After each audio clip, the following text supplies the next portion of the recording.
Hello, everyone. I'd like to welcome everyone on this wintry day here in Ontario, and we're kicking off the Forage Focus here virtually. My name is Terry Noon, and I will be your chair for the events representing the Ontario Forage Council. This is the first of 3 webinars for this year's virtual conference. And because it is a webinar, although you can see and hear our presenters, we cannot see or hear you. If you have any questions, please type them in the chat feature, and Christine O'Reilly will share them with the presenter at the end of the talk. Thank you to Dairy Farmers of Ontario for their generous partnership in this year's webinar series. We really appreciate the support of the DFO. I'd also like to thank Kubota Canada Limited and Ontario Sheep Farmers for sponsoring all 3 webinars. Please take a moment to visit kubota.ca to see how Kubota can help you with its range of solutions to fill your forage making needs, from tillage to seeding, crop care, and forage harvesting, as well as material handling and beyond. So thank you, Kubota. Today's webinar is brought to you by Trillium Mutual Insurance, Pioneer Hybrid Canada Company, and Minto Ag Limited. Today's session is called Baleage, Failage, and Garbage. What makes the difference?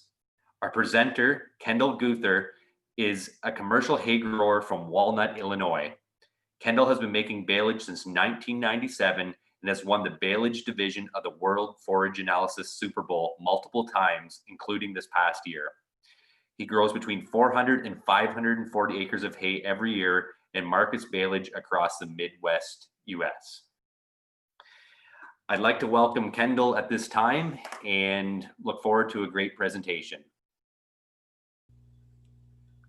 Okay, so we're going to be talking about baleage, and there's 2 subcategories, failage and garbage, and we want to discuss what makes the difference and why. I'm from Northwest Illinois. Star there kind of shows you about where I'm located. Just showing that we're moving out some baleage that day, and that we've got, this is one of the sites where we have inventory, and we have 3 other sites in addition for inventory to choose from. Just showing what I'm trying to get done and sampling and everything. So we'll get into all that as we go through. Okay. Every once in a while, you'll be there sitting there Saturday night or Sunday morning, and you'll see a week's forecast, and it looks like it's just going to be a perfect week to make hay. But we all know that doesn't always work that way, because the weather, at least here in Illinois, can change about that quick, as this photo does indicate. So it makes it kind of frustrating when you're trying to do dry hay. Okay, university research has shown that you're going to have a certain amount of dry matter loss without rain. 1 inch of rain is going to give you a little bit more loss, but nothing extensive.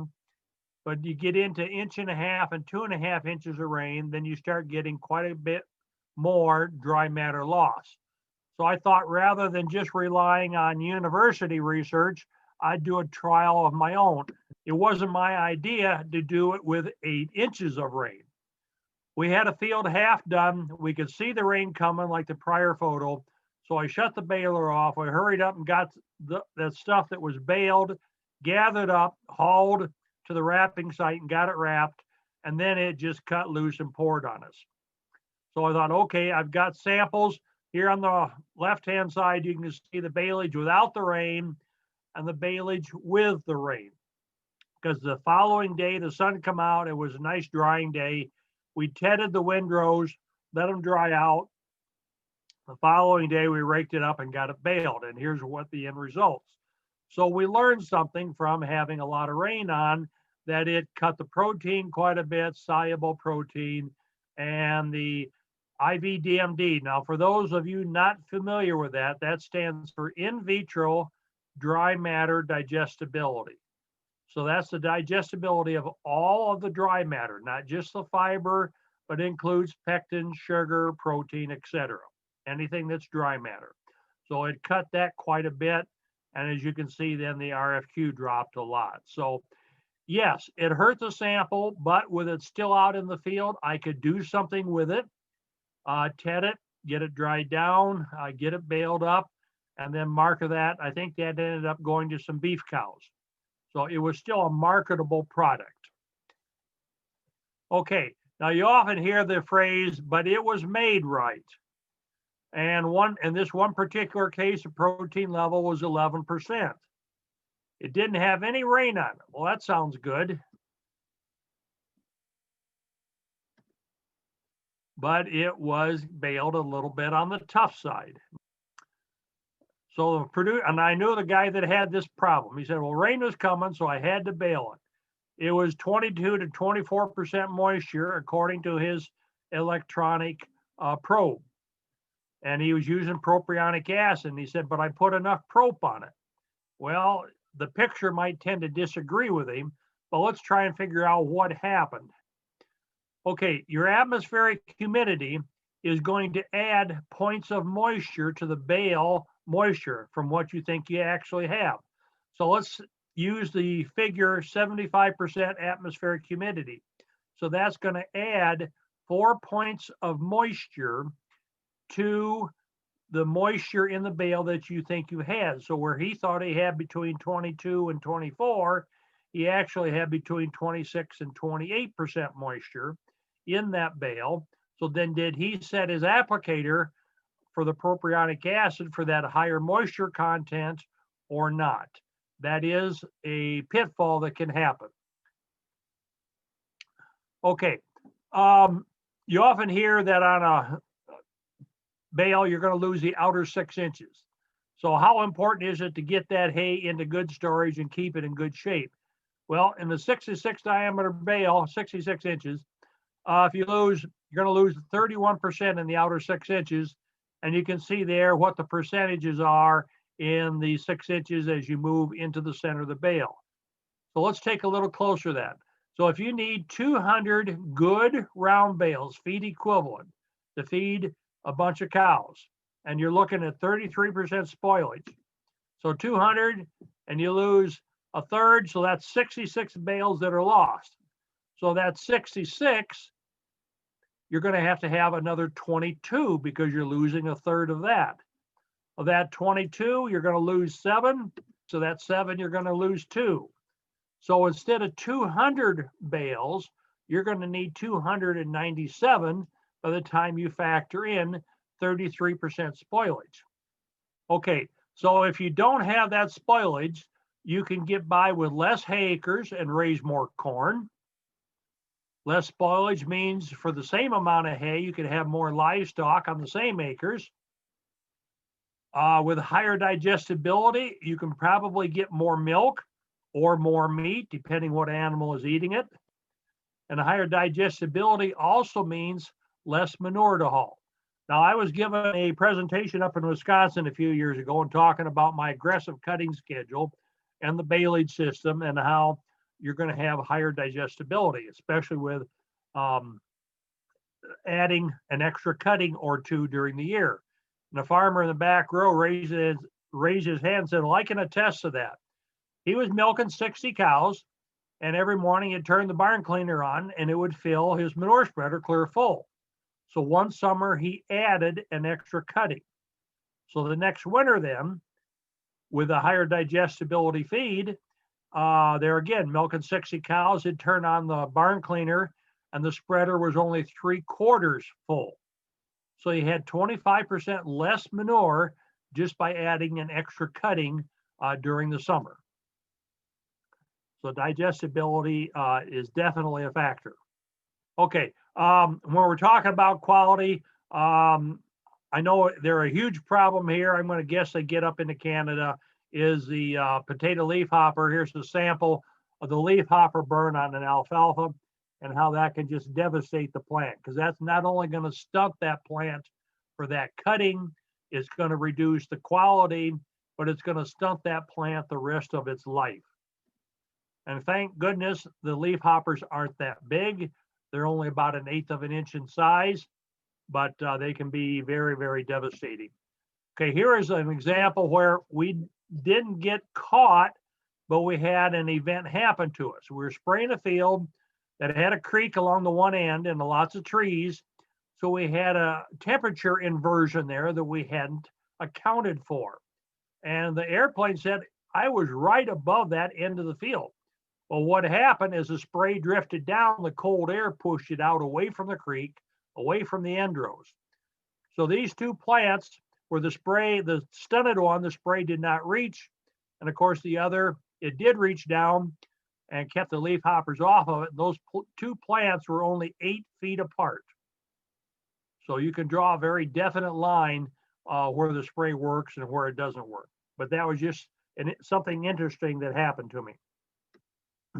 Okay, when we're trying to do a good job of making baleage, it's critical that we get it dried down fast so we can reduce plant respiration. Here we go talking about the difference between a wide swath and a windrow. And you're going to capture 2.7 times more solar energy per pound of crop with the wide swath. So that's going to dry that crop down a lot faster. Part of that is because the stomate on the bottom side of the leaf, when they are in the sunlight, that stomate opens up.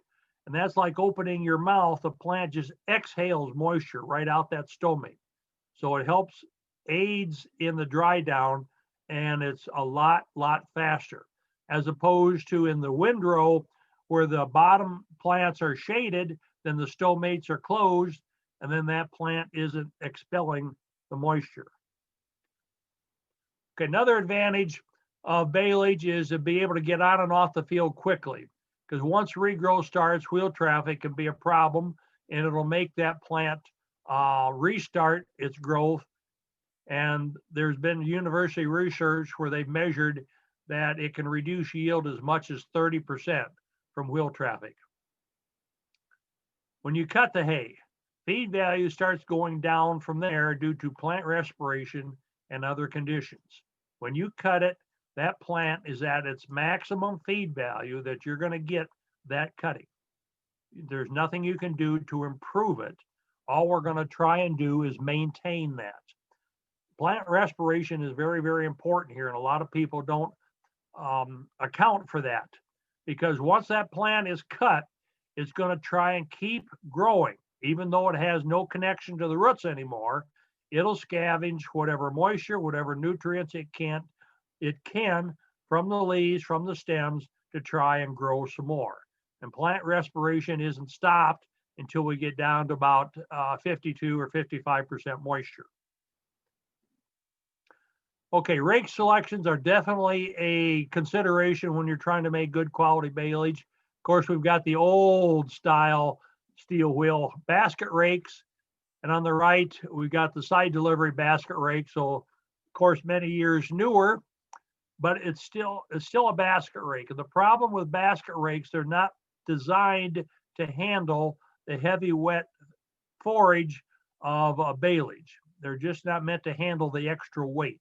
They're designed for dry hay. In recent years, rotary rakes have come along, and they're designed to handle the wet feed, and they do a nice job. Wheel rakes, and I can't emphasize this enough, do not use a wheel rake on baleage. Park it, sell it, trade it, junk it, just don't use it.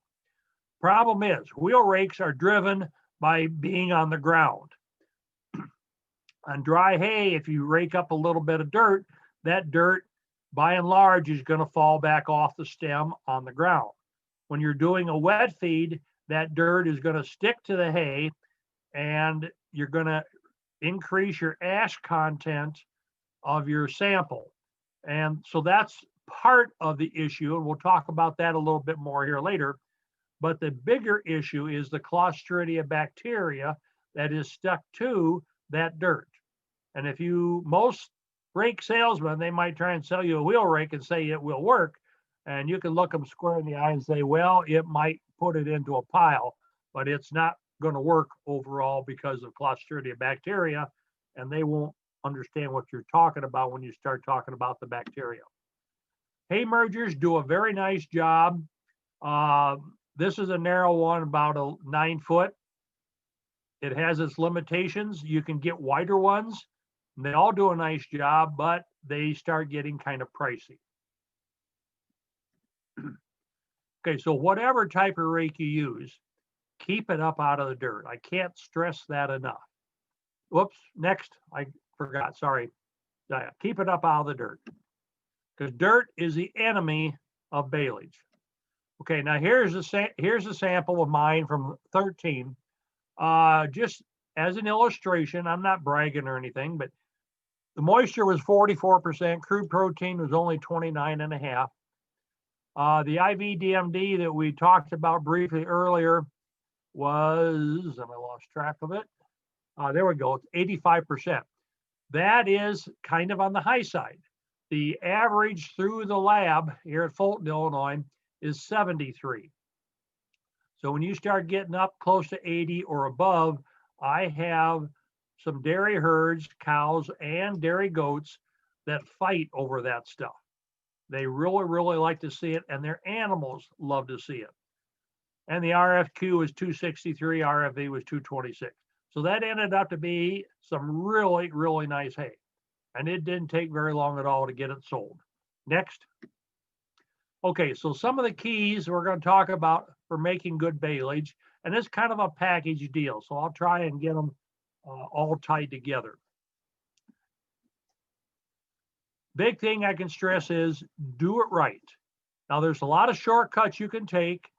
Some of them you will get away with, some of them you won't. But I will use this comparison. You might do something, let's say, as an example, I know a guy in Iowa that using a wheel rake. And it worked for him for 3-4 years. But then he called me one August, said, well, I'm done raking hay. What happened, Jerry? He said he ruined his whole second crop. It all turned out to garbage because using the wheel rake, he got dirt mix in it, the Clostridia, and all the conditions were just right for that to mushroom up, and it just spoiled everything. So, like I say, I'm not going to tell you a operation won't work, because somebody will make it work. But I am going to tell you it's like walking across a pond on thin ice. You might make it this time or next, but are you going to make it every time? Okay, water level. You can do it. We have a nice wide range to work with, anywhere from 40 to 65%. But ideally, I like to see it from 45 to 55. It gives you a little wiggle room on the bottom end, and it gives you a little wiggle room on the top end. For alfalfa, we know we want to keep it below 65% moisture, or there's a real good chance you can get butyric acid formed, and that will make it sour, and the cattle or any livestock won't like to eat it. On the low end, I use the number 40%. Now, my nose isn't near as sensitive as a cow's, but I can tell a difference, say, from 38% versus 44 or 45%. I can smell the difference in the amount of acid that's there, which is the amount of fermentation. So if I can smell it, you know the cattle or livestock can smell it too, because their nose is a lot more sensitive. So you need enough moisture for fermentation to work. Let's look at a comparison. If you got a diesel tractor and you're out in the field plowing and the fuel filter plugs, it won't necessarily kill the tractor, but you can't plow anymore. You can limp back to the shop, get a new fuel filter put on it, and then you're ready to go. Well, let's compare then the moisture in that bale versus the diesel fuel in that engine. If you hold back on the moisture and get down below 40, it will try to ferment, but it won't ferment as well or as complete because it doesn't have enough moisture to work with.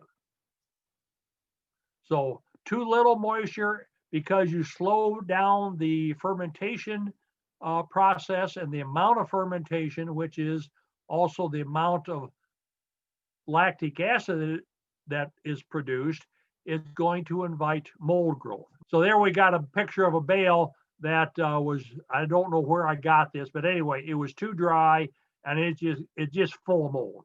It's pretty much compost at best. Okay, so like I mentioned earlier, if it's too wet, it can make butyric acid and it can make it sour. And I made that mistake. There again, I could see the rain coming. I thought, man, I got to get this baled. So I did. And it went sour on me. And one load I took down to Indiana and one Northern Illinois. And they both called about it, of course. I would expect them to. And I said, well, can you get any good out of it all? Well, they both said, well, maybe a little bit. Well, if I give you the hay, will that make us square? And they both thought that would be fair enough. So, so there again, don't get overly excited about you think I have to get something done, because once it's in the bale, there's nothing you can do with it. Talk a little bit about dew moisture versus stem. Your dew moisture is outside of the stem, and that's where the bad bacteria reside. Your stem moisture, of course, is inside the stem where there is very little bacteria. Okay, lower moisture baleage. I've had to do it a couple of times. It can be done, but man, you have to do it very, very carefully. Because I know there's been a few times where the one day, terrible drying conditions, no wind, high humidity, cloudy, it's just not drying down, it's too wet. So then, okay, throw in the towel, I'll wait till the next day. You know what's going to happen the next day. Sun comes out, the wind blows, low humidity, and it's going to dry down fast. So you got to be ready to move. So you want to get your, and anytime you want your bales packed very tight. Get a very dense bale because you want to squeeze out as much air as possible. You need a really good inoculant. You need a really good inoculant, and I always increase the rate when I do this. You need a good plastic wrap or bale film with enough layers to help get that bale sealed up. Well, here's an example of some low moisture baleage that I did, 33 and 39, and I was sweating bullets over that until we got it baled, it fermented, whatever it could do, delivered, and fed out. Now you can see by the numbers that it was some really nice hay. So that's why I was sweating bullets, hoping, man, I hope that stuff keeps, because it's a little bit on the dry side. But because I took extra steps to make sure I had good plastic to try and cut off any air infiltration, normally I'm putting on 2x the rate on inoculant, because I don't know if I do a moisture test on the field to see kind of where I'm at.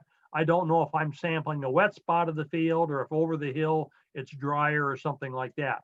When I do this drier stuff, and you know that it's getting drier on you, then I'll go to 3 or especially 4x the rate on the inoculant under these conditions. There again, you're spending a little extra money, but you've got a really, really good product there. You've got to spend some money on and protect.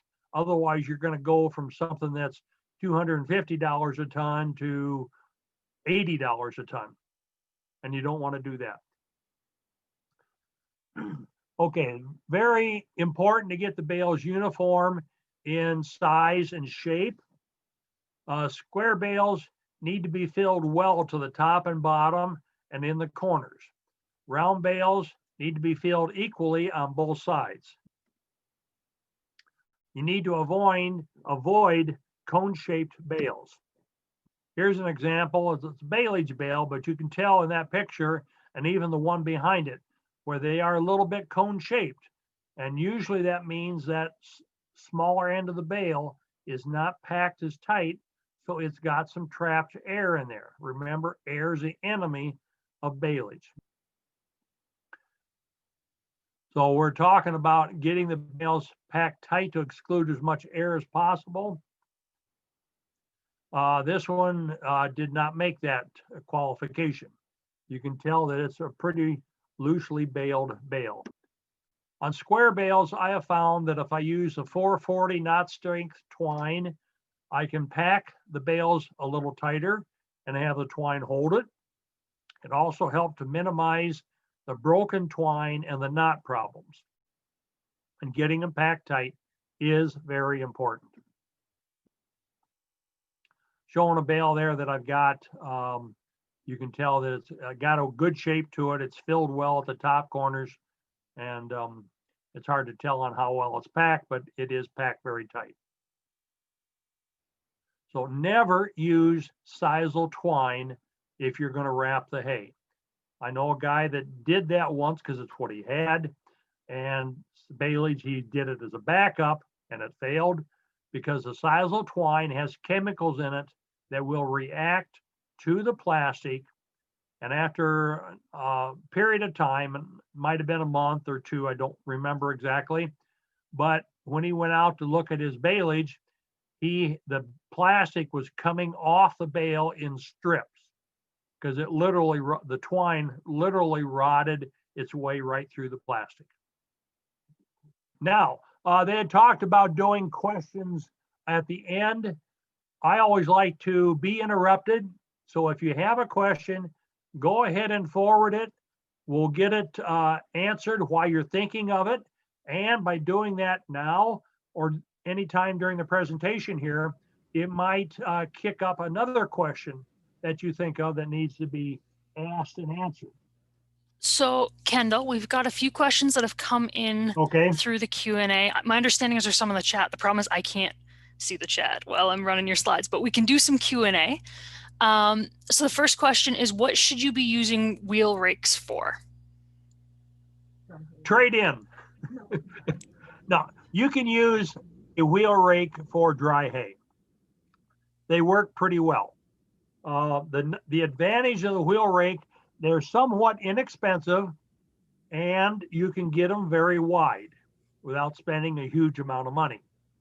So they do work, but bear in mind that because they drag on the ground, you are going, and you'll see dust as you use them coming from the rake. So you are going to work in a little bit more ash into your sample of hay.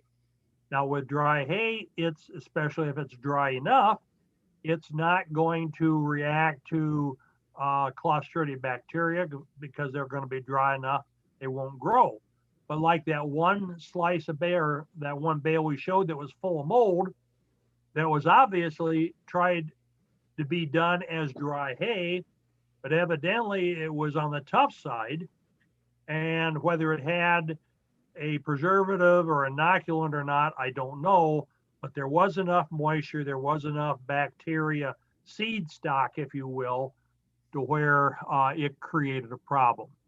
So you can use them for dry hay, corn stalks, if you will. There again, dirt can be a problem, but so use them cautiously. Next question. We've got a few questions just for some clarification. So what does RFQ and RFV stand for? Okay, RFV is relative forage value, and RFQ is relative forage quality. Those RFV is a measurement that came along, clear back in the early 80s when we didn't really have much other than looking at protein, and it was green and leafy. It was kind of one of the forefront items that was used or starting to be used through the lab as a way to measure some differences in the quality of hay. Now, it's important to remember that that RFV is a calculated number through some measurements that the lab can take. So it's, when it was first started, it was exciting because it was better than what we had. Like Henry Ford with his Model A, it's better than what they had up to that point, but we have progressed a long way since. So there are a lot more parameters that are being used to test hay. The labs are continuously figuring out, well, here's a factor that we haven't looked at. We had two different factions of hay, and one of them, the cow that we thought tested the same, but the cows milked better. So then they start digging, start retesting, and coming up with another way to measure what's actually in that bale of hay. So, but those are looking at your amount of fiber that's in the hay as far as RFV and RFQ. So we got the dirt slide up for dirt. So like I've mentioned before, it's just imperative, if I haven't got that across to you yet, to keep the dirt out. While you're cutting, while you're raking, set the rake heights to stay up out of the dirt. My crew knows I'm going to get after them if I see a cloud of dirt behind them and behind the rake when they're going across the field. I tell them I don't want the dirt. I would rather see a little skiff of hay here and there still laying in the field than raking in all of that dirt. Here we've got a picture of a double rotary rake, bringing it into the center. So, like I say, you got to keep the rake up no matter what rake you use, because you don't want to bring in the ash. The dirt is the ash in your lab analysis, and more dirt equals reduced feed intake. Okay, wheel rakes, they drag on the ground. We've talked about this. They mix the dirt in. It contains Clostridia bacteria, and simply put, that's a very bad bug. Like cowboys and Indians, we got the good guys and we got the bad guys. While you're baling, set the baler pickup high enough to stay up out of the dirt. Okay, just a picture of our wrapping site where we got loads coming in. Bales are lined up to get wrapped. There in the center of the picture, you can see the wrapper working. So just a snapshot of how busy we can get on that day. Okay, dirt, ash. Okay, for university research, for each 1% greater than 9%, and the rule of thumb, any forage is going to have about 9% ash. Excuse me. But for each 1% over 9%, reduces feed intake by 1%. An example, so if you have 11% ash, you're going to reduce your feed intake by 2%. If you have 20% ash, you're going to have 11% reduction in feed intake. Now you're going to starve your animals because you're not feeding them right. And I know one year at Dairy Expo on the forage contest, they had a sample that came in with 25% ash. So that was a 26% reduction in feed intake. Okay, choosing plastic. It's imperative to choose a high quality bale stretch film. There are lots of different bale films out there, bale plastics. Some of them are very good. Some of them aren't worth the box that they're contained in to ship. I know one year I was talking to a representative from a plastic manufacturer, and he was telling me about his plastic. And of course, he was all real proud of it. And he said, well, how long does it last? Oh, 3 months. I looked him square in the eye and said, well, if I bale stuff in May, it won't keep until Thanksgiving, will it? Well, no. I said, then your plastic isn't any good. It's got to be a higher quality plastic. This is extremely important with square bales because the corners are going to stretch that bale film a little bit more than what it will across the sides or than what it will around a round bale. I know we were getting some plastic from a company up in Wisconsin one year, and unbeknownst to us, that winter they moved the bale film manufacturing from Wisconsin to Pennsylvania. And they used a different machine. They said it was the same formula, but maybe the new machine was getting the formula exactly right instead of not quite right. Because I called the guy that I got it from and I said, have you done any square bales yet? No. Well, you're going to be in for an ugly surprise because the plastic is going to tear on the corners. This stuff is junk. And he called me back 2 days later and said, you're exactly right. So it is important to get a good quality film. You need a film with a good, high quality tackifier. And because it's a tackifier that sticks the layers of plastic together to prevent air infiltration. And some plastics have it on both sides. So they stick together very well. And that tackifier is activated when that plastic stretches. some plastics have an air infiltration rating. Now, if you talk to most salesmen, they'll look at you cross-eyed and you want to know what?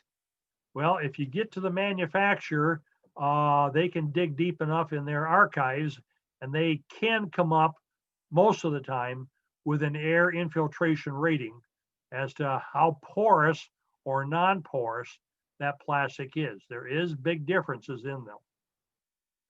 The better the plastic, the lower the number, which means the plastic is less porous and going to have less air or oxygen pass through it. There's always something new, and there is an oxygen barrier film trying to be introduced. Now, they've already got it for pit silos where it passes a lot less oxygen through the plastic per se.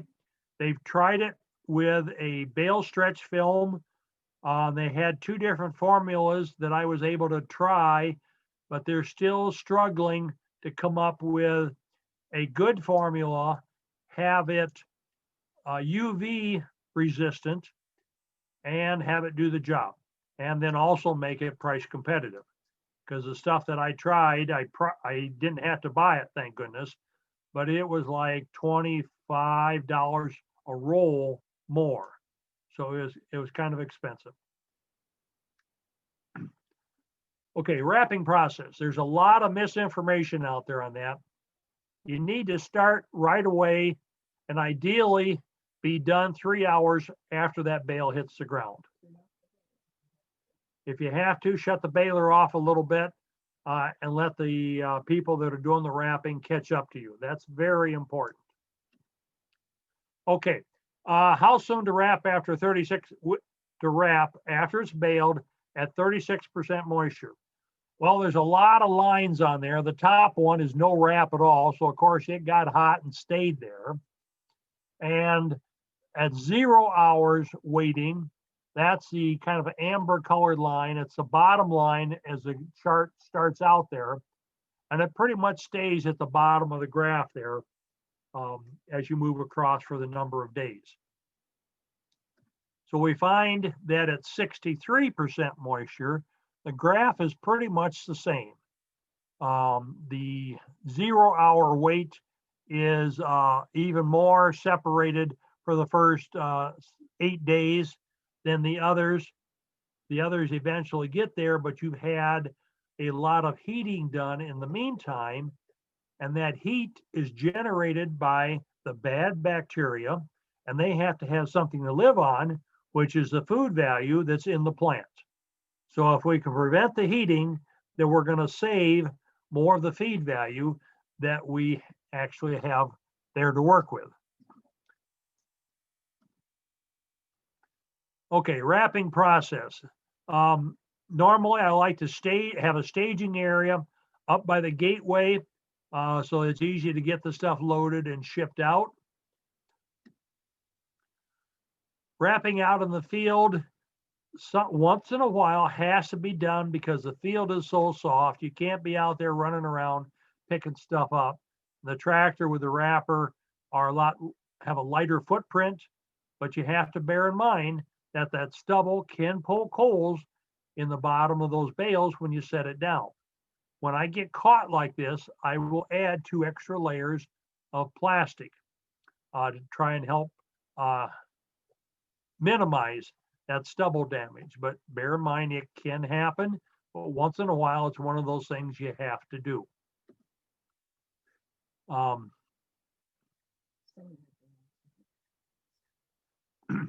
Okay, here we're showing wrapping process and wrapping out in the field. Okay, we want a minimum of 8 layers of plastic. Some will argue that you can go with 6 layers, and I did that once early on the first year because I set the machine the way I thought it should be, and I was doing 8. Well, when I took the time then to cut a section out of a bale and took some tape and pulled the layers apart, I realized I was doing 8 layers instead of 6. So I readjusted the machine, went to 6 layers, And then it was a week later, the guy that I was doing the wrapping for at that time said, what did I change, do different? I said, well, I went to 6 layers instead of 8.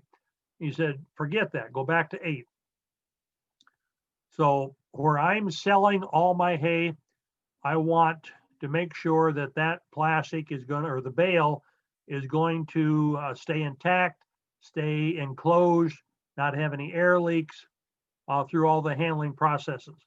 I do know one other custom guy that sells hay, and because he wants to help make sure that he has a good quality coverage on his bale, he'll put 10 layers as normal process. But over the years, there again, with a good quality plastic, I have felt that 8 layers will do the job successfully. Okay, here we're looking at, and there's a lot of colored lines on there. But the simple part is the very top line that's purple shows what happens with the internal temperatures without any wrap on. And then it shows a 2 mil, 3 mil, which is your number of layers, because most plastic is 1 mil thick. To get down to the bottom group, which is where 8 layers is, or 8 mil, that's where your temperatures are minimized, and you're going to minimize your heat damage. So it's an interesting chart. There's a lot to look at there, but the take-home message there is get enough layers on to get that bale sealed up. And that chart there was figured at 30% moisture.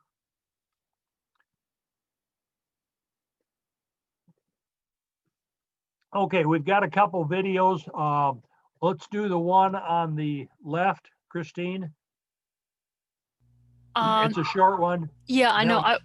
Kendall, I wasn't sent your videos beforehand, so I don't have those prepped to go. So if I click that, we're not going to be able to see it. Oh, okay. Sorry about that. Well, we'll give the guys a moment to write them down. Of course, they can get them. They can get the whole presentation later, and they can look them up. I'll make sure to put the links to those videos in the description below, but the recording of this webinar will go up on Ontario Forage Council's YouTube channel. So okay. You'll definitely be able to find those links when we post the recording. Okay, that sounds good. The one shows our operation. My wife took it from the cab, showing how she drove up, grabbed a bale, picked it up, wrapped it, and set it back down. And then the other one is a little bit of that, but it shows more of the double line that we use, where we'll line the bales up and we'll drive down one way, get to the end, turn around, and come back. That keeps us moving rather efficiently. Because we always, when the bales come in, be unloaded, they're stacked too high. So the skid loader grabs 2 bales, sets one down, backs up 10 feet, sets the other one down, and then moves over and does it all again. So he can make a double line, and that works good, because then once she gets some bale, or whoever's running the wrapper, gets some done, turns around, starts back the other way, then he can grab 2 bales, go stack them, and then put some unwrapped bales there behind it. So it makes it a nice continuous process. Okay, next slide.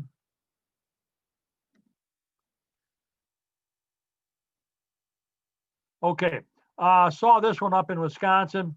Wrap bales are meant for storage, not as a snow fence.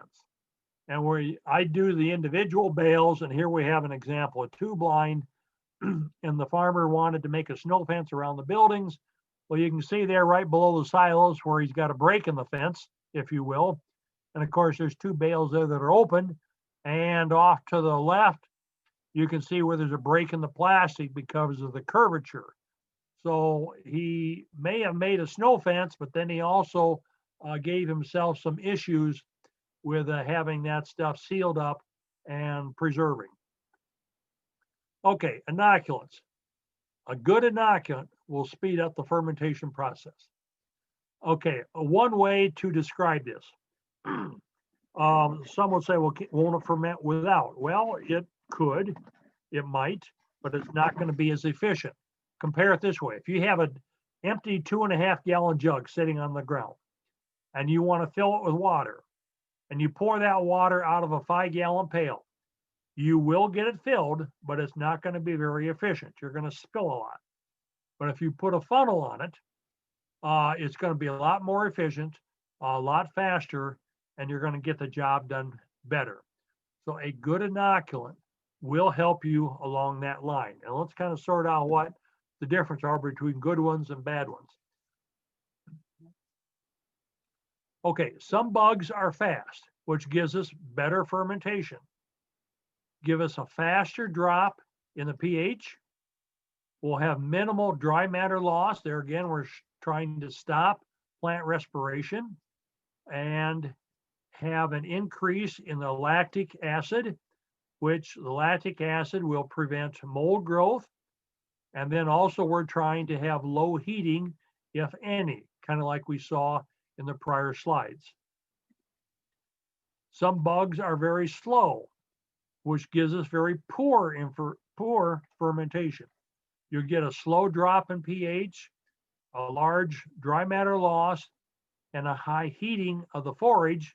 And it's that heating to keep the bugs alive, the bad bugs, that consumes dry matter.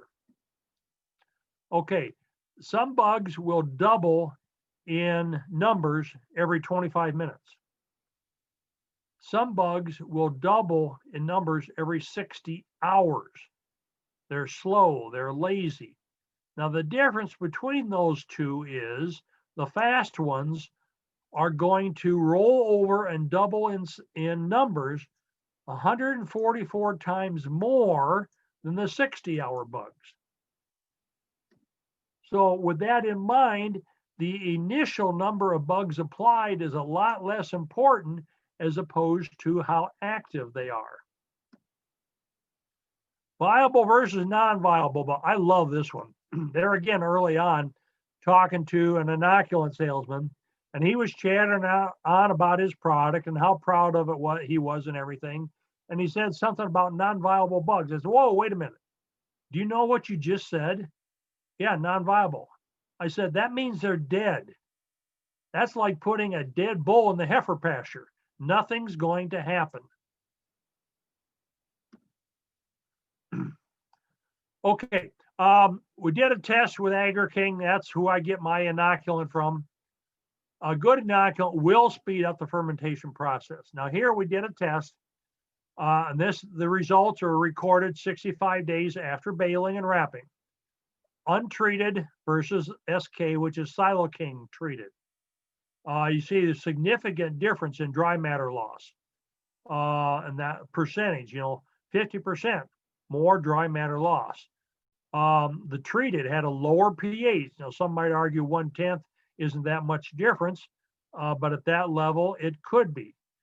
I think the bigger take-home message here is look at the difference in the Clostridia, mold, and yeast colony-forming units per gram. That is huge. If you can stop those 3 bad bugs from growing.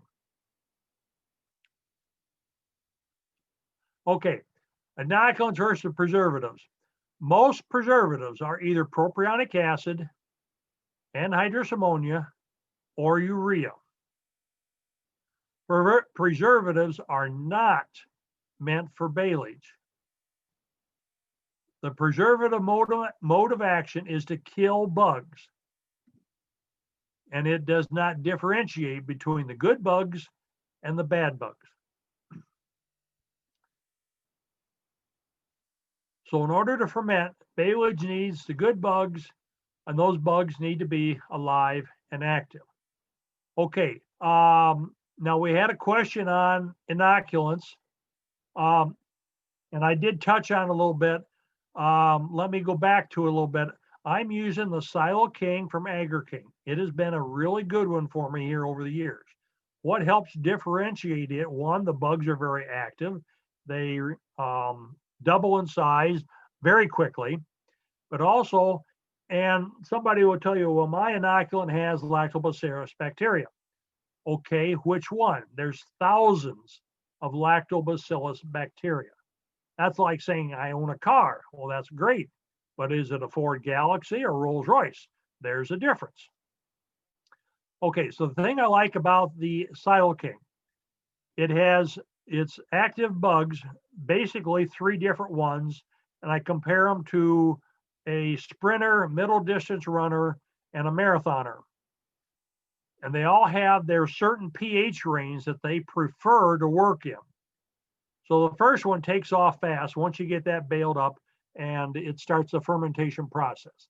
So it might real quickly get that pH down to say 6.2 or 6.3. Then it starts to slow down. Well, then the middle distance runner takes the baton and starts working because it likes that 6.2 and let's say down to 5.7 range. And I'm picking numbers as an example here. So it's going to work very well in that middle range. But then it starts to slow down. Well, that's where the marathoner takes the baton and he takes off and brings the pH down to where we want it. So that's one thing I like about it. Also, the Silo King has an antioxidant product in it, which helps scavenge off the oxygen. Remember, we've talked about oxygen being the enemy to the fermentation process. We want it anaerobic, not aerobic. It also has a mold inhibitor in the product, which helps prevent any mold. And we've already talked about how bad that can be.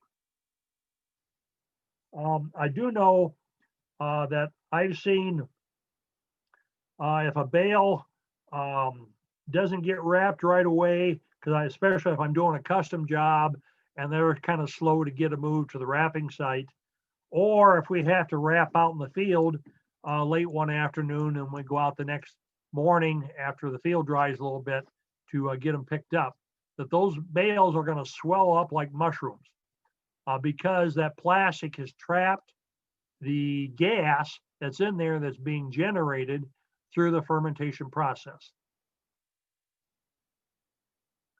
So let's go back then. Did I get the question answered on the inoculant? Let's hope so. I can't see the chat when I'm sharing my screen. So if not, hopefully they'll post a follow-up or a clarification and I'll check the chat when we get to the end. How's that sound, Kendall? Okay, that'll be fine. Okay, next slide. Another problem with preservatives is that they'll vaporize at feed out, which allows the bad bacteria that are still present to start growing, which can make mold or compost if they get carried away. Okay, sampling for quality analysis. Sampling hay, I like to sample before I wrap. Here again, when you have a chance to view it, we have a video that'll be available to show how we're sampling. I sample a lot. We'll usually pull in 2 wagons with each tractor, 4 wagons total. And there can be 16 to 20 bales on those 2 wagons. Depending how many bales in total we have, if we think we're going to be around 70, I'll tell them to test most of the bales. If we're going to be up around 200 to 300, I'll tell them maybe test 3 or 4 bales out of each group that comes in. That way I know I'm sampling hay out of every part of the field and try to get a representative sample so that when I present this or sell hay to somebody, that I'm selling a representative sample of what I have out there in the field. That way, like I say, we can get a more uniform sample, and very important, we're not poking holes in the plastic. Now, through the fermentation process, it's going to get better, and it should. The quality will, because the fermentation starts the digestive process. So it's going to be more digestible. That's okay, because my customers know that I pull a French sample. That's what I tell them about. And oftentimes they will resample just to see how much difference there was. But they do find that my samples are very consistent. There you've got a picture showing where we've got a fella there at the wrapping site that it's pulling samples. Okay, testing equipment. It's important to get good test to represent it. Okay, here shows the drill. We're using a right angle drill and the tester. Here's a close-up of the individual pieces. Now, I've built most of these pieces. Not the barrel, that I still buy. But the problem was early on, the testers that were on the market had a serrated cutting edge. A serrated edge is very fine teeth. They break kind of easy, but more important, they plug very easy with a wet feed, especially like baleage. So what I developed was a scalloped edge tip. You can see there in the middle of the picture. That does not plug. It's made out of tool steel and it's hardened.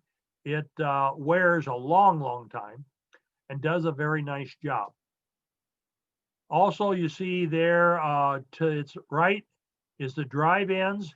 Using a motorized drill, I found that other ends that were on the market were not holed up to the job because a lot of them use just a single push pin that's made out of brass and it'll shear that brass pin off. So I've got these where I've got flat spots on the end. Yellow is 3/8, the plain one is a 1/2 inch drive. They're radius where the chuck hooks on, so they're going to be very well built. And you modify the tube just a little bit so you can put a drive pin all the way through and they hold up very well. I also had to make a plastic push stick to clean out the tube because we found with the wood ones, with these tips that I was making, they were so sharp that if you got caught into the grain of that wood stick, you'd cut it in half in one stroke.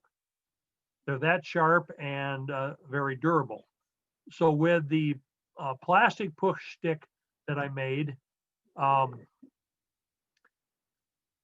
yeah, go ahead to the next slide while I'm talking on this.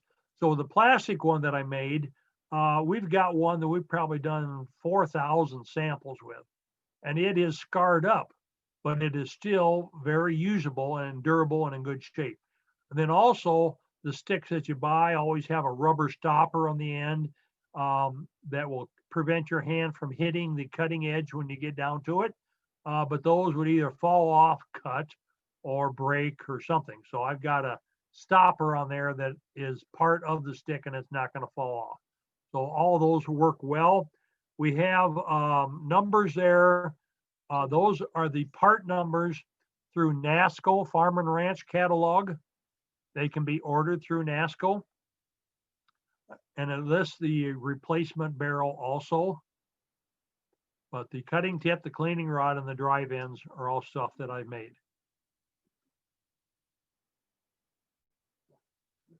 Okay.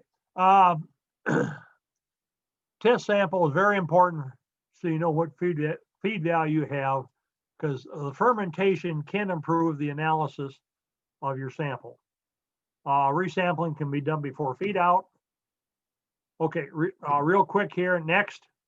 So 2. So you come up with a sample, go to the next one. There we go. Next one, 2. Okay, the one on the left is the sample we looked at earlier. The one on the right is, whoops, the one I did here a month ago, and I was kind of happy with it. Protein was 24.8, which is nice. IVDMD was 85, which was nice. But the RFQ is 324, which is kind of off the charts. So a lot of people are looking for a forage RFV and RFQ around 180 or 190. And it had, for calorie content, it had 715 calories, which 600 is more than normal. So there again, just an example of really good forage can be made with baleage. Storage needs to be in a well-drained area. Cut the weeds and grass around it, help keep the mice away. Bait stations are very important to feed the mice so they don't dig into the bales. Here's an example where we've got them lined up and 2 different samples, and put it near roads or buildings to help discourage deer and raccoons. Okay, here again, another sample of where we're out by the road, getting stuff lined up and wrapped and stacked. Okay, tube line, real quick. Tube line, some guys make it work, but it has inherent problems. They take up a lot more room. You can't stack them, they're single layer. You can see on the ends where they're open on the ends, and that's going to allow spoilage. And even on the lower left, you can see where there's a break in the plastic, like we looked at earlier. Now, when I say put them in a well-drained area, the road ditch does not count because the bale's just made a dam. It is no longer well-drained. If you're going to be baling down beside a creek, yeah, do all 3 of them, Christine. If you get them baled, you really should move them yet that day in case it rains the next night, and then you've got a problem. Okay, there, showing how I've got the bales stacked up and how I've got them labeled.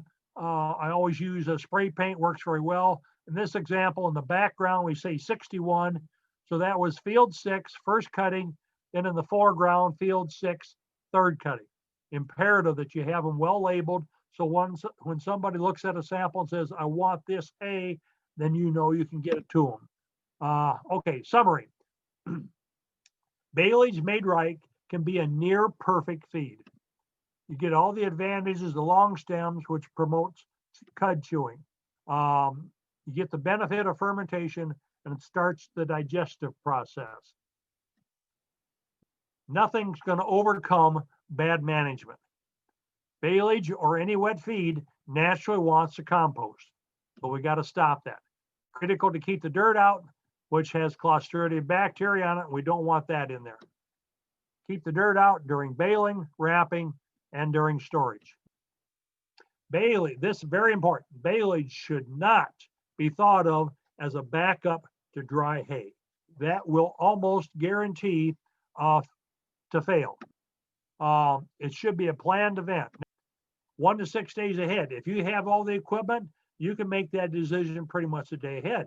But if you have to have somebody come bale it for you, or especially somebody to wrap it, you need to get them lined up so they can be there that day within 3 hours of when you start baling, so you can get it wrapped up properly. I had one guy call me and he said, well, we got it baled. I said, how about wrapped? Well, they told me I could wait till the next day. I said, well, you can, but you don't want to. So we discussed that a bit. So once you cut, all you're doing is moisture management on that hay, whether you're doing dry hay or baleage, because you're managing what the humidity is going to be, the drying rates, and availability. Yeah, keep clicking. There you go. And next. So that's kind of what I've got. Okay, now we're ready for questions. Whew, there have been a pile of questions coming in. So we're going to tackle a few of them, and then I will pass it back to Terry to wrap up. So,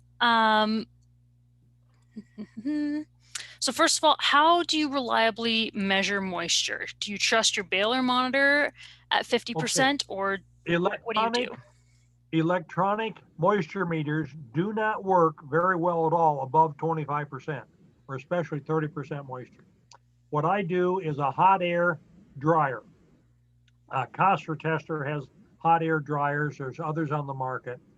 They work very well, and I like that because I can get a sample, put it in the drying bucket, start it drying, and then go walk away, grease the baler, do something else while that's drying.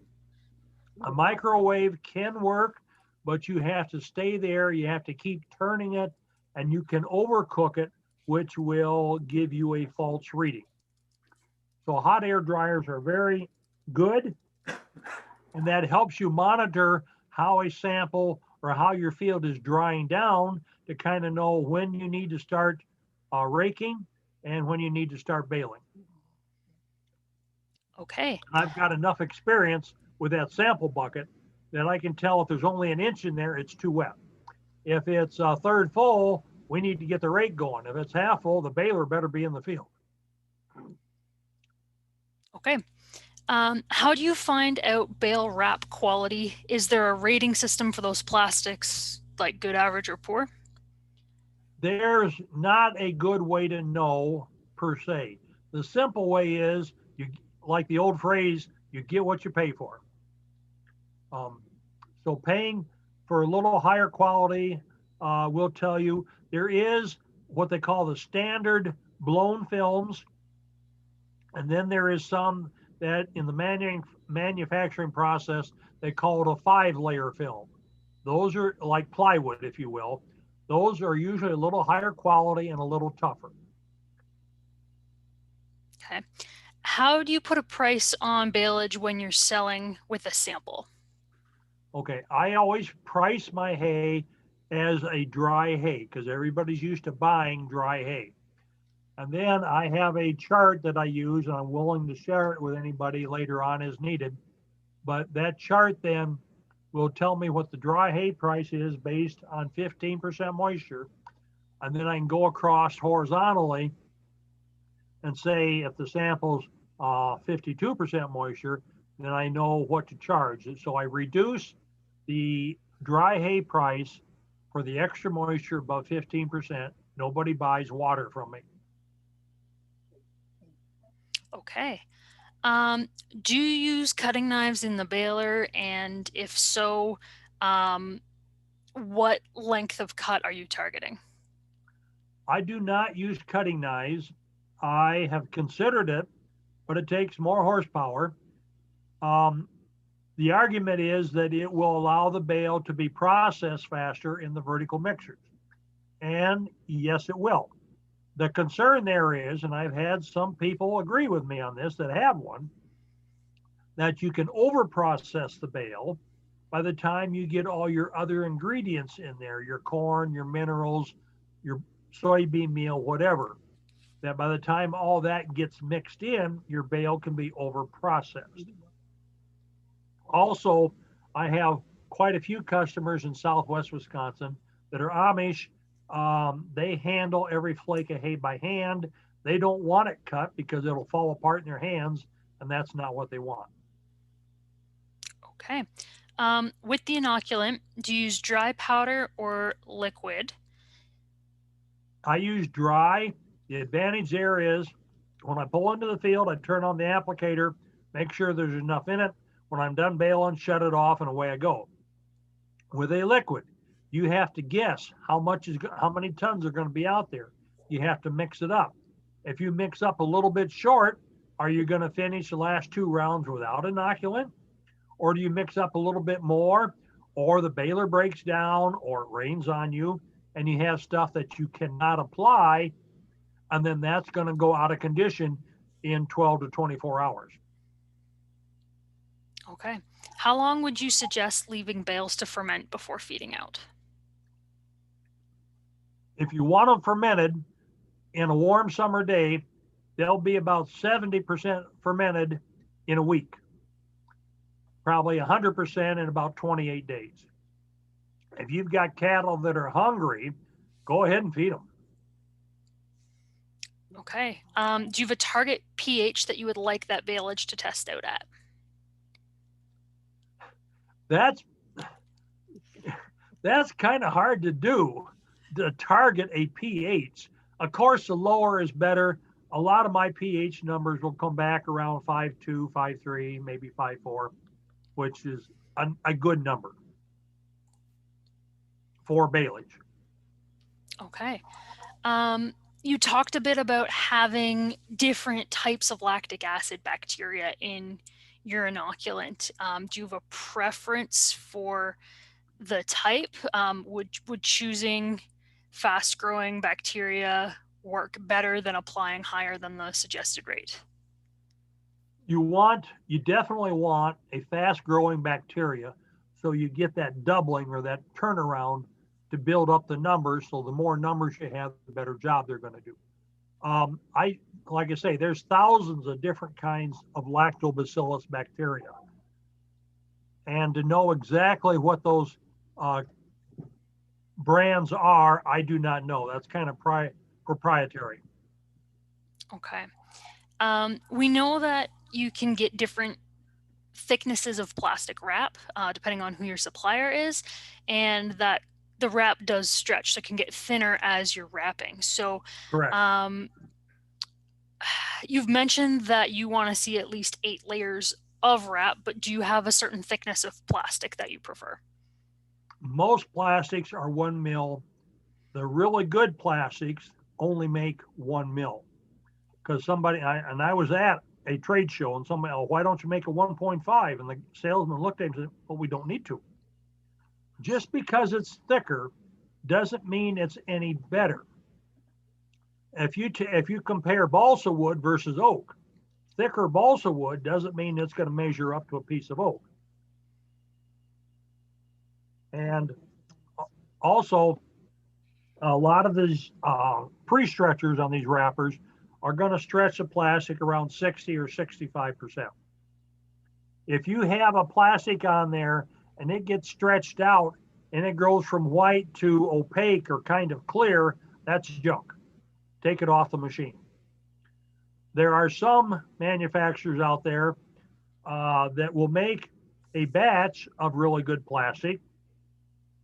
And so the customer will say, oh, I like this stuff, it worked. So he went and bought another pallet and it wasn't the same product. So consistency of production was a problem with them. And so you got to watch what you get. If anybody wants to really get specific on this without tying up airtime, you're welcome to share my phone number with them, and I can tell them the brands that I'm using. I sell one brand, and the ones that kind of stay away from. But the short answer is pay a little more, and you're going to get usually a better quality. Okay, I'm going to field one more question and then pass it back to Terry to do our formal wrap up. However, Kendall agreed earlier to stay on a bit longer, so we can field a few questions kind of informally after Terry's wrap things up. So I guess our last question as part of the official webinar is one attendee has heard that perfect silage doesn't have any aroma. Do you have any comments on that? And does something like that apply to baleage? Perfect silage is going to have an aroma because you're going to smell the lactic and or a little bit of acetic acid. Those acids have an aroma. So you want what we call that silage smell. And it doesn't matter if it's corn silage, haylage, or baleage. That aroma is going to be there, and that's what you want. Real quick, I took some to a dairy farmer. We unloaded, the cows were fed, they're all laying down. I said, let's take a bale up and cut it open, you can look at it. I said, well, okay. Cows are all laying down. Even the cows with their back to us, and we were really quiet about handing out samples. Their nose went up in the air, they twisted around and wondered, what am I missing? Every cow came over and ate. Not because she was hungry, but because she wasn't full. She smelled something that I want to eat that. Like a cat to a mouse, they want to eat that. Okay. Thank you so much, Kendall. You've got a wealth of information, and I know there's still people on the line that would love to pick your brain some more. But well, I'm going to... I hope it all helped. Like I say, I'll stick around until we try and get all the questions answered. Wonderful. So I'm going to pass things off to Terry, just to give some final comments from the Forage Council. Thanks, Christine. Thank you, Kendall. That was a very informative talk. We really appreciate you taking the time to present for us here today. So that is much appreciated. I'd like to thank again to our sponsors today, especially being for Dairy Farmers of Canada, Kubota Canada Limited, Ontario Sheep Farmers. We appreciate your support there. And today's webinar was brought to us again by Trillium Mutual Insurance, Pioneer Hybrid Canada Company, and Minto Ag Limited. So we appreciate your support from the industry. And I'd also like to thank Kendall. We appreciate the talk. That was very good, learning some information about baleage. Christine O'Reilly for putting this together. We know a lot of the work they've done. I'd like to thank Patricia Ellingwood at the Forage Council office and anyone else at the Forage Council that's been part of putting this together. Michelle Linington for your support here today as well. So we appreciate everyone's efforts to do this. So again, thank you everyone.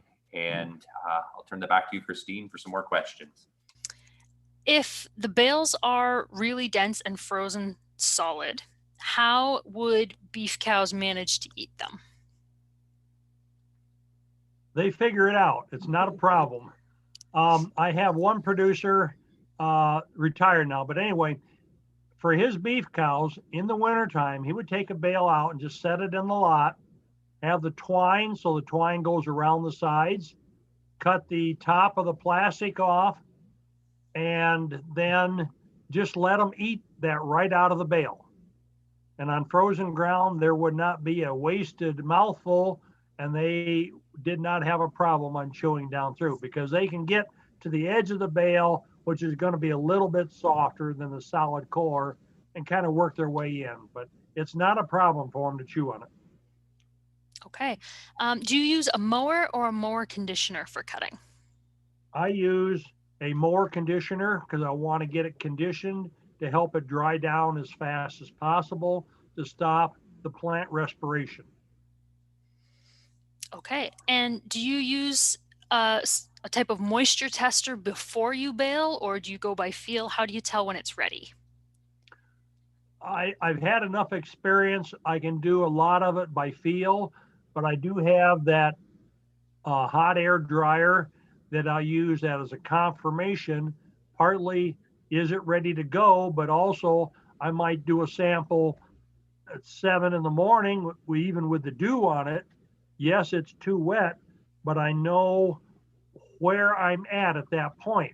So if it tells me I'm 65 or 70%, then monitoring the wind, the sun, the changes in humidity as the day wears on, or the morning, then I know how fast it's going to dry, and I can recheck so I can monitor it. Okay. You said earlier that you use it. Now, I may have misunderstood the question a little bit. So what I do in the windrow, I'll pull a sample out by hand and set it down and cut it up into 1-inch lengths, so I can put it in this dryer to dry it, which I'm trying to duplicate what a coring tool would do out of the bale. Okay. You mentioned earlier that you're using a dry inoculant. So the question is, how does that inoculant get applied? Okay, there is an applicator, which is available through AgriKing and other places, that has a metering wheel on the back of the baler, very similar to the bale length metering wheel. So as you're baling, that metering wheel turns at a certain speed, and it can vary, which then adjusts the speed of the auger system on that applicator. And then it has a fan that blows that into the throat of the baler right behind the pickup. And it's distributed there and mixed in as it goes into the bale. Okay. One attendee said that they commonly see white spots, kind of mold type spots on baleage more than in haylage. Do you have any thoughts about what they're seeing? Combination of things, and depending exactly what they're seeing and where. If it's in the center of the bale, look really close, you might find a lump of dirt there. So you've got the bacteria, the growth, mold around that dirt. If it's on the surface of the bale, right underneath the plastic, that can be a mold, or it could be a yeast, because there's also yeast involved in all this. You're going to turn into a microbiologist by the time you get done doing baleage, when you consider yeast, molds, inoculants, water, etc. Okay. So, and why that is there, I don't have a real good handle on it, but I have found as a rule that getting the moisture at the right level and enough of a good inoculant minimizes what you see there as far as that mold or yeast growth. Okay. You showed us a few samples of really high quality hay, like over 250 RFQ. The question is whether that level of quality is realistic for most operations. I'm not sure whether they mean whether that's realistic for them to be able to make, or whether that's realistic for them to need to feed. So how would they be feeding that? And does that type of feed really reduce the amount of feed that you need? It does reduce the amount of feed you need, or it's going to increase the amount of milk that you make. Because it has such high digestibility, it's going to allow, let's pick on a dairy goat. It's a small animal, but still a ruminant. You can only get so much feed in them.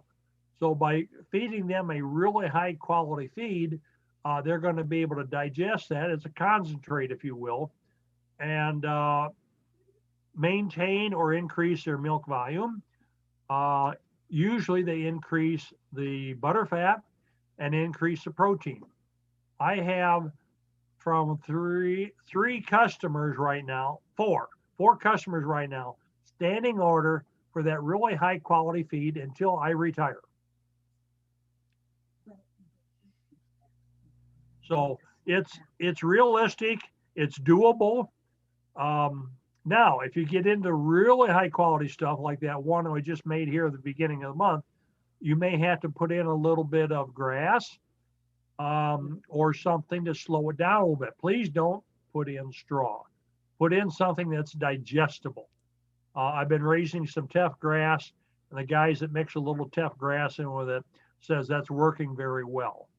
So whether it be tough grass, some orchard grass, there's lots of good grasses out there, or something to slow that down through the digestive tract. But it's very realistic, it's very doable, and it's very useful. You can decrease the value of a feed by mixing in some other components. You can't increase it. Okay, well, on that theme, we do have a few questions related to forage quality in baleage. Can ash content be diluted by feeding other low ash feeds? It's going to dilute it, but you still got the original ash content there that's high. Let's say if you got something that's 11 or 12%. Yeah, you can mix something in and reduce it overall in the ration, which will probably help your feed intake, but you're still feeding dirt, and you still have that Clostridia bacteria in there that is stuck to the dirt. So it's really important to try and do anything you can during harvest operations to minimize that dirt. Okay. Still on the same theme, what ADF are you looking for in alfalfa baleage? I don't look at that very close. I look at more of the total dry matter digestibility, because if that's high, then I know the ADF and NDF are going to be low. The rule of thumb for an average quality hay is 20% crude protein, 30% ADF, and 40 NDF. But as people are getting better quality animals in their herds, understanding how to feed it, they want to see those numbers lower, maybe in the mid to low 20s on the ADF and the mid to low 30s on the NDF. That one really high quality sample, the ADF I think was 17 and the NDF was 23, which is a little bit unheard of, but the guy that I knew wanted more baleage for his goats, I told him the analysis and he said, wow, and it took him 3 seconds to buy it all. Okay.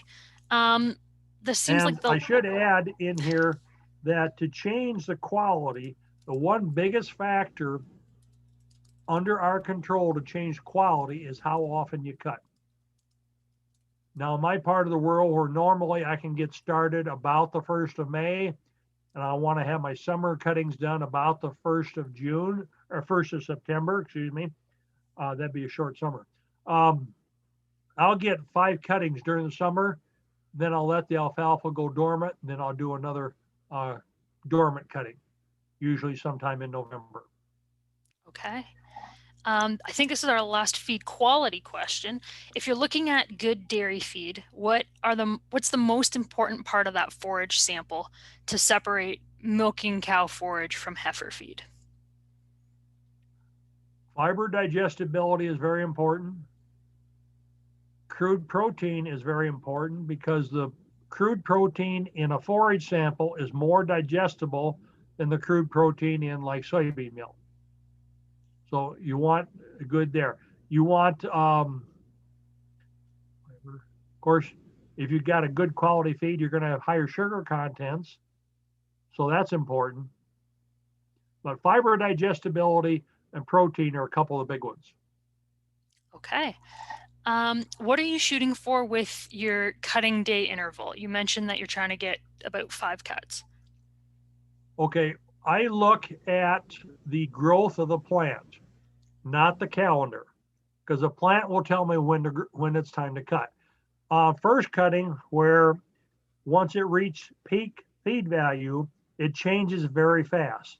So I'd like to be done cutting very early bud stage or late vegetative is when I'll start. Then through the summer, I'll target to cut on early to mid bud stage. The flowering stage is too late. Okay. What dimensions are your bales and what weight are you targeting with your bales? Okay, mine are the 3x3, so technically they're like 34.5 inches tall, 31.5 inches wide, and then I'll make them about 5 2/3 or 5 feet 9 inches long. That keeps the weight down a little bit, so most mid-sized skid loaders can handle them. Depending on the moisture as far as what they weigh, if it's down around 40%, they're going to be close to 920 pounds, 950. If they get up to 58%, they're going to be closer to 1,300 pounds. So moisture is the biggest factor there. Rule of thumb, plus or minus 1,000 pounds. Okay. When it comes to plastic wrap and the color, is one color better than another? White is good. You'll see some pale green, you'll see some brown, an occasional black, but stay away from the black. Lighter colors are better because it's going to reflect the sunlight, so you're not generating heat underneath that plastic, which is what you don't want through the fermentation process. So, and I've seen some with black, and I'm thinking, man, you walk up to a white car and put your hand on the hood, that's fine. Walk up to a black car in the sun and put your hand on the hood and you're going to get burnt. Well, it's kind of the same thing underneath that plastic. That black is going to generate more heat, and that's what you don't want. Okay. And most plastics are white. And I mean, we've talked a bit about plastic thickness. Most of it's 1 mil. We've talked a bit about layers. If you were choosing, would you between thicker plastic, like less layers of a thicker plastic or more layers of 1 mil, are they the same? Do they differ? It's not the same. Think of it, you've got to have to seal the air out of that bale. One, you don't want air going through the plastic like we talked about, but more importantly, you don't want air getting around the end or the side edge of that plastic, if you will. So the more overlapping layers you have, the better your seal is going to be. Okay, and actually, as an example, if you're using 1 mil and 8 layers, you got 8 mil of plastic on there. But if you use 6 layers of a 1.5 mil, then you're going to have 9 mil of plastic, but you don't have that overlapping layers to get it to help seal.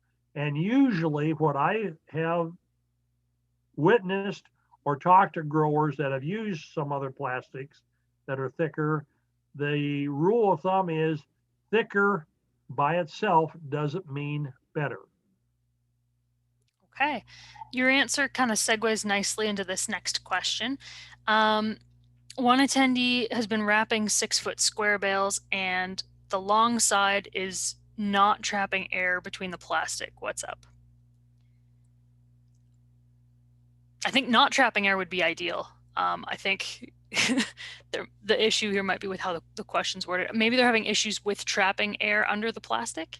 How would they fix that? As far as the way the plastic lays over the end of the bale, or not the end, but the side of the bale, it can kind of capture a little bit of air in there. But there again, a good plastic, a good stretch, that's going to minimize it, because as the bale is turned, your rolls are going to push some of that plastic or some of that air out. Okay. And then I would question too, is the machine stretching the plastic properly? Like I say, most of it, you want it stretch around 60 or 65%. Okay. And when you're setting up your baler to make baleage, is that a different setup than for dry hay? Other than the length of the bale, I'll shorten it when I'm doing baleage a little longer doing dry hay. And the dry hay, I won't pack the bales quite as tight because I want them to breathe a little bit to get rid of some of that moisture that's in that dry hay. Because dry hay isn't stable until you get down to about 11% moisture. So if you're baling even at 15%, you might call that dry hay, but there's 4% moisture that has to go somewhere. And you're using a large square baler for that? Correct. Yeah. Okay. A couple questions came in about the hay stand itself. So how do you decide when you must reseed or you need to reseed a hayfield? And on average, how long do you keep a hayfield? Okay, I'm seeding straight alfalfa. Including the seeding year, I seed in the spring. I'll keep a field for 4 years. I work it hard by the number of cuttings that I'm taking, but I take care of it with fertilizer and keeping the bugs in line and weeds under control. So 4 years. Once by accident, I kept a field a 5th year, and halfway through the summer, I was wondering, what's wrong with this field? It's not yielding. Well, then I look back and realize that's because some idiot kept it a 5th year. But also, the number of cuttings that I'm doing makes a difference on how hard you work it. I asked a alfalfa agronomist one time, I said, there's an old rule of thumb out there that an alfalfa plant has about 25 cuttings in it. So if you take 4 cuttings in 6 years or 6 cuttings in 4 years, you've done your 25 cuttings. And he kind of thought a little bit and said, yeah, that's not too far off. Wow. Also, I'm blown away just because what I've heard is we've got 9 to 12 cuts. 25 is double what I've been told is in an alfalfa stand. Yeah. Well, and then that's going to depend on how old or new the variety of alfalfa is, because the genetic changes are slow in alfalfa, but in the last 20 years, they've made a lot of changes. And of course, seeding rate makes a difference on all this too. But so yeah, I'd keep it at 4 years. Could I get another year? Yeah, sort of. But then I'm shooting myself in the foot as far as nitrogen credits for the next crop.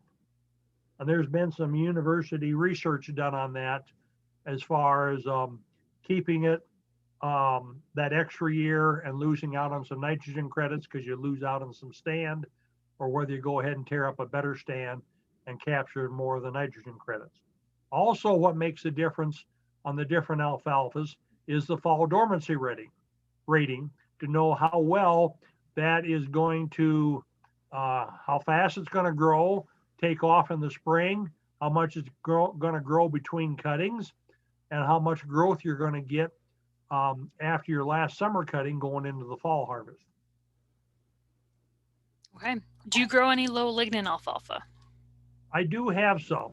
I started in 18 with the first field, and I had some in 19, And we had so much rain down here and so many rain delays. Any observation I made was not a fair comparison of what the low lignin could do. Now this year, things on the last half of summer were more normal, and a couple observations there, but no conclusions yet. I had one cutting, third maybe, where the low lignin had a lower lignin content than the standard alfalfa. But then the next crop, unless I reverse these, but anyway, then the standard alfalfa had a lower lignin than the low lignin alfalfa. So I'm a little bit on the fence as to how much of an advantage it's doing to me under my aggressive cutting schedule. I'm anxious to observe it in following years and to see if I can see the trend that university or private industry research is seeing. But if you're going to cut a little later or longer cutting schedule, it'll probably help you in that you get a little more volume, but still try and maintain a certain level of feed value. Whereas I have such a high demand for the highest feed value I can make, if I had another 1,000 bales this year, it'd be gone before Christmas. And so I just have huge demand for it. So that was one reason why I wanted to try the low lignin. And there again, you get a rain delay, so trying to keep quality up. But also it had the Roundup Ready in it, and I was trying to address some weed issues. So that was the first time to try the Roundup Ready also. Okay, that segues into another question. What do you use for weed control? Weed control with the Roundup Ready is obvious, the Roundup, and it does a nice job. The standard alfalfa, depending on the seeding year, I'll put down Eptam and incorporate that. It's an incorporated grass herbicide. And then about 60 to 40 or 30 to 40 days after seeding, I'll come back in with, depending what weeds I'm trying to address, Bucktrail will work, Pursuit works. That's the first two that come to mind. Butarac works. That's 2,4-DB. Okay, and just for our audience to be aware that because Kendall's in the States, he'll have some products available to him that we may not have, or he may have the same product, but it's marketed under a different name. So Yes. just be aware of that. But if you're looking for weed control options, OMAFRA's publication 75A is the guide to weed control, and it's got information on products that are available in Ontario. Okay. If someone was wrapping their baleage in the field and not immediately moving it out of the field, is there a period of time when it would be bad to move those bales? You have to be a little careful because sometimes I'm just wanting to get them off the field as quick as I can because of running down the regrowth of the stubble. So usually we don't wait, but we do try not to hug up against the side of the bale. Just squeeze them with a couple inches left in there so we're not pushing on that balloon of plastic, if you will. I know I have got a little in a hurry or carried away when I'm stacking them, and you push it up tight, not knowing you were that close, and you hear that big puff of air come out. And I'm thinking, well, we'll see how good the plastic is. Many times, that plastic then will reseal because you're pushing it back together and the tackifier is still there. So as a rule, I can't say that I've had any issues with handling the bales after they start to swell up because of the gas. But we are squeezing them on the ends. Okay, and our last question for this afternoon, do you make baleage out of any annual crops, things like oats, sorghum, standgrass, or fall rye?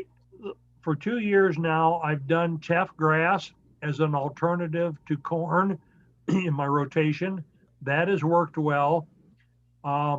Years ago, I did some BMR sorghum sedan, and this year, because of wanting to do a rotation and couldn't get corn in, I did some BMR and some white MR sorghum sedan. And that, there again, at the right moisture level. That works well. It's slow to dry down. And I did some baling for a guy just west of me that had put in a drowned out spot from last spring. He put in some oats and peas, and that turned out to be some good feed for him that I baled up. So with those annuals, is the management any different aside from that longer drying time? Is the management different from your normal baleage, your perennial baleage, or is it pretty well the same? As a rule, pretty much the same. A sorghum sedan is going to have a coarser stem, so you need to make sure that your mower conditioner is getting that stem crushed so that it dries down. There again, we're talking, like I mentioned earlier, we're doing moisture management after when we cut that crop and bale it. So yeah, getting it dry, you have to monitor that. If you're doing oats and it's headed out, you're going to have a potential for a big problem with mice and raccoons because they'll smell that and they'll try and tie into that to get at that feed. A grass type plant like oats, triticale, wheat, they make good feed. There again, they tend to dry down at a little slower rate. So you need to be able to test the moisture to know what moisture content you've got. And as a rule, bale it a little on the wetter side, more of that 48 to 58% moisture. So you get good fermentation. Okay. Well, thank you so much, Kendall. And thank you everybody for hanging out with us for a little bit longer to get more of these questions answered. We greatly appreciate your interest in the topic. And Kendall, thank you so much for your time. Well, glad to help out. All right. Have a good rest of your afternoon, everybody. Take care.